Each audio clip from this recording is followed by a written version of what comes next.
After much waiting, many threats from diehard fans to quit for good, and all the controversies that Bungie has faced, Destiny 2 Forsaken is finally upon us. The latest DLC promises a strong upgrade for what's been a fairly lackluster sequel thus far, and given the limited time it's been out, that seems to be mostly true till now. We say mostly because honestly there are several different kinds of Destiny fans, not to mention the non-fans. So let's take a look at 5 reasons we think you should care about the DLC, and 5 reasons you should be a bit wary. Let's start with the reasons that you should care about. Storytelling and lore abundance. On a whole, the storytelling in Destiny 2 Forsaken's campaign is a huge step above the base game and its expansions. One might dare say that this is the natural evolution of the Taken King story, and wouldn't be wrong. It's amazing looking back on the direction that Bungie took with its story after that, especially when it decided that it needed more comedy. Whether Destiny is best taking a darker sci-fi fantasy approach or not remains to be seen. But, for what it's worth, this is a much better look for the game than the terrible humor of Failsafe or The Ghost. However, perhaps the biggest thing that fans of the series will appreciate is the abundance of lore. There are several volumes, yes, volumes of lore to explore, ranging from the history of the Awoken to, well, a bunch of other things that really shouldn't be spoiled. More importantly, Bungie has provided an in-game interface to catalog and read all of this lore. Tying into the new Triumph score is fine and all, but I'm interested to see the gameplay implications of actually having a high score. Regardless, besides the fact that all of the above should have been quality of life features from day one, it's great to see well-written lore front and center like it should be. Production values. We say it all the time and it bears repeating. Bungie's production values for the Destiny franchise are simply top-notch. They're among some of the best, even if you need the PC version for something like 60 frames per second. So when we say that Destiny 2's Forsaken DLC takes it to another level entirely, expectations begin to form. Does the Tangled Shore capture that old space western appeal that it so clearly wants to imbibe? Is the voice acting up to snuff? How's the soundtrack? All of these things are pretty good, whether it's the booming epic orchestra that plays during the final campaign boss encounter or the ethereal medieval feel of the Dreaming City. Bungie is at its best here. It's kind of crazy how one doesn't expect the developer to keep finding new compelling ways to showcase its top-notch production values, but here we are. Suffice to say that if the raid has been the pallbearer for artistic and visual excellence in the franchise thus far, then Forsaken's Last Wish raid should be something truly fantastic. Even the voice acting, which in the past has been horrible, the terrible writing also didn't help, is pretty good this time. Somehow you actually feel like there's passion in these characters' voices. Petra's rage, Cayde 6's slow realization that the end is near, Zavala remaining stoic in his desire to not war with the Reef, Ikora's genuine mourning at the loss of Cayde, it's all on point. Even new characters like the Spider and the Barons are on point with their delivery. Not every line is a cinematic masterpiece, particularly when it comes to the Ghost, but it all works. How in the world does Bungie have such terrible writing and voice acting for its base game and smaller DLCs, but somehow ekes out a better than average effort for these Taken King-like expansions? The universe will never know. GAMBIT. As one might expect after last week's preview, GAMBIT is pretty cool. The concept of GAMBIT, of fighting for the Drifter in an arena devoted to bloodshed and battling other Guardians, is also cool. The game type itself combines PvP and PvP action to provide an interesting mode brimming with possibilities. The main purpose of the mode is to gather motes and deposit them, collect 75 motes and a primeval spawns, kill that before the enemy team and you win the round. However, depositing a certain amount of motes also spawns blockers for the enemy team, hindering their progress. You can also open portals to invade the enemy team's instance and kill them, causing them to lose any motes that haven't been banked. As the match progresses, invasions can be important for buying time or just slowing down the enemy team when it comes to mote collection. There are many things that come into play during a typical Gambit match. Will you just create a whole bunch of small blockers to buy time? Will you assign team roles for slaying and collecting motes? What loadout will you be using? Should you be sending in players with supers and power ammo for invasions, or conserving resources for later rounds? Gambit is a very interesting mode, and while the concept of a PvEvP framework may not be original, Bungie does a good job of structuring it and slowly ramping up the tension as matches progress. Random rolls and loot. Random rolls have been back since last week. For that matter, Forsaken weapons have been dropping for players as well, unintentionally of course. However, the loot influx of Forsaken, the addition of bows, and full extent of the content on offer further highlights how good it is to have random rolls back. Picking up No Turning Back, a legendary compound bow, the difference between the explosive tip and snapshot is palpable, especially if it's catered to precision damage. That slight difference in explosive damage versus precision damage may seem understated, but not only are there different types of bows, but they can also roll with different perks. That alone fundamentally changes the dynamic and makes checking in, grinding out activities, and just playing the game more interesting. Look no further than Shaxx's current role of the Better Devils, which makes it extremely good for the Crucible, unless you're on console of course. Furthermore, Mods 2.0 is also in effect, allowing players to further customize how their weapons act. So if you want a bow that has better control in the air or that deals more damage to bosses, have at it. Do you want to masterwork a single stat on your weapon for a stronger edge? That's a significant resource sink, but have at it. On top of that, resources like masterwork cores can now be purchased, hallelujah, and so on.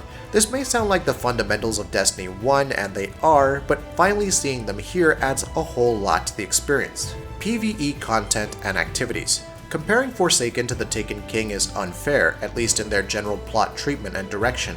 However, they're definitely similar when it comes to the influx of things to do.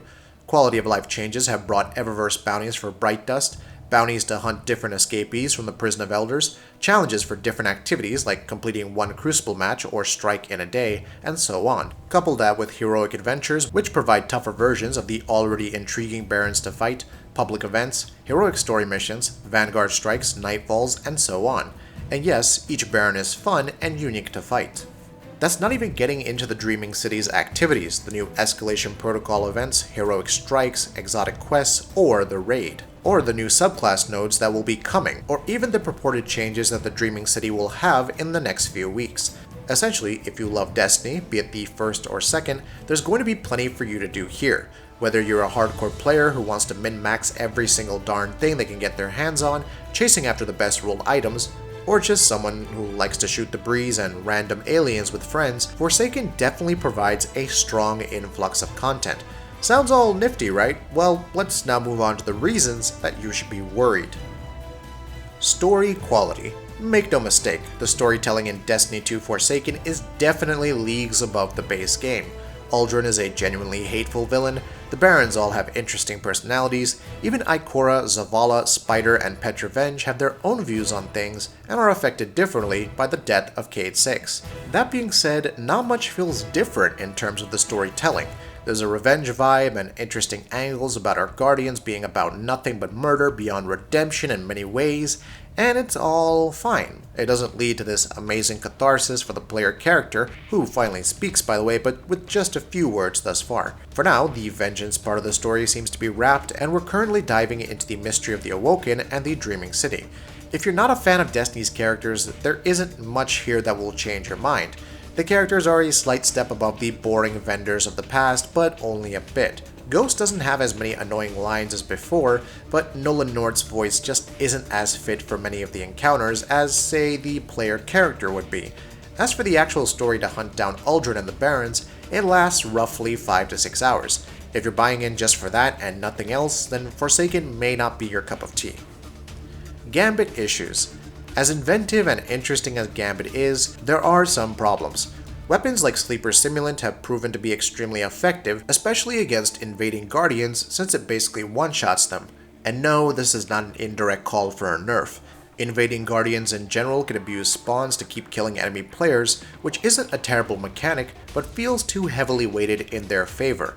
Lag can be an issue as some enemies will slightly teleport, though that could happen once in a while at best. And finally, Gambit structure can ultimately be its undoing.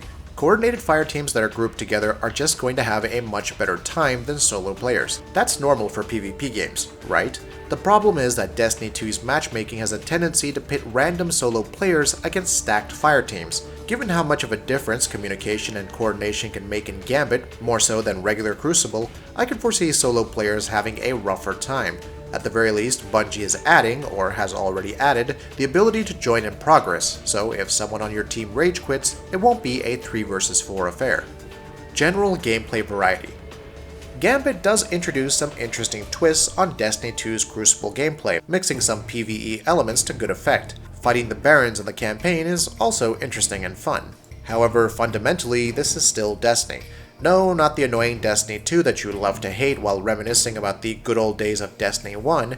This is the same Destiny gameplay with the same shooting mechanics, the same emphasis on running away when wounded, and the same weapon archetypes. Bungie has introduced some interesting new weapons, make no mistake, but if you're going in expecting some zany Borderlands-style weapons of mass destruction, don't. If you're going in and not expecting to chase a number on your gear for the majority of the initial hours, then think again. To be fair, infusion mechanics ensure some choice, but that's just for legendaries and exotics. Rare weapons are still pretty much fodder here. I'm not going to sit here and tell you the gameplay for Destiny outright sucks, but it still has this repetitive feel to it. New supers add some spice, and the new mods, random rules, and changes to cooldowns could add up to a greater sum in the long run. However, if Destiny's gameplay never really appealed to you and just came across as fine, it's a toss-up as to whether Forsaken will change your mind. Thus far, there isn't much that really rocks the boat, unless the raid turns out to be super fantastic with space combat and whatnot. Crucible and balance. Have you loaded into any Crucible games lately? Forget about PvP matches being sweatier or being matched against fire teams while playing in a group of randoms, or the horrible peer-to-peer servers in general. For all intents and purposes, there is no balance in the Crucible. Blame it on the weapon types, the map design, the movement speed, ammo economy, weapon slot changes, so on and so forth. But don't go into this expecting a balanced PvP experience, especially when many people consistently run around with shotguns, or bows as the case may currently be. The problem is that this won't stop Bungie from pooling a good amount of resources into trying to balance the Crucible. Some weapon archetypes may see nerfs and changes because, well, there's a very strong history of that happening. Those awesome supers you're enjoying may not be the same a few months later. By virtue of this being a loot game, PvP will never be balanced. While the community may have its own ideas on what constitutes balance, the exercise in itself is pretty pointless. If you can stomach a PvP game that's just about randomness and insanity, then Destiny 2's Crucible might be for you. Heck, it's getting new maps and modes in the coming weeks. If someone having better gear and a competitive edge, or power weapons which can mostly one-hit kill being prevalent sounds like a horrible time, then avoid the Crucible as much as possible. Lack of direction. Because it needs to be repeated one more time, both for those who outright bag on Destiny's story and those who love it, the story in Forsaken is fine. It's not amazing, but it has some good moments, a good overarching theme, interesting villains, and a very, very intriguing payoff. Did I mention all that nice lore? That being said, while I like how Forsaken ties back to the Taken King, especially with regards to the Awoken's involvement in that conflict, the overall long-term direction of the story is just baffling. Remember those triangle ships at the end of Destiny 2? What happened to those? Will they just crop up again in Destiny 3? Maybe the Dreaming City story arc is going to completely dump on my concerns and actually provide some payoff to that. And yes, Forsaken linking back to events in Destiny 1 is good, especially if rumors are true on it actually showcasing a long-requested entity. However, I just can't help feel that the overall direction of Destiny's story is fragmented. We had much of the old grimoire wiped away. Now we have many tie-ins to the old games of the lore, but a few conflicts here and there. We had the Exo-Stranger in the first game, and she's completely disappeared after that. Anna Bray, Rasputin, Zol, Nocris, and Osiris all felt like throwaway characters, and sure enough, they don't even get much of a mention in Forsaken. Now those triangle ships are basically gone, but something else is out there. Are we just going to kill that and move on to the next thing? Time will tell. Destiny 2 Forsaken may have its ups and downs for the average person. However, if you're a fan, then definitely look into it more and decide for yourself if it's worth coming back. That'll be it for this video. If you like what we're doing, please go ahead and subscribe, and we'll see you next time.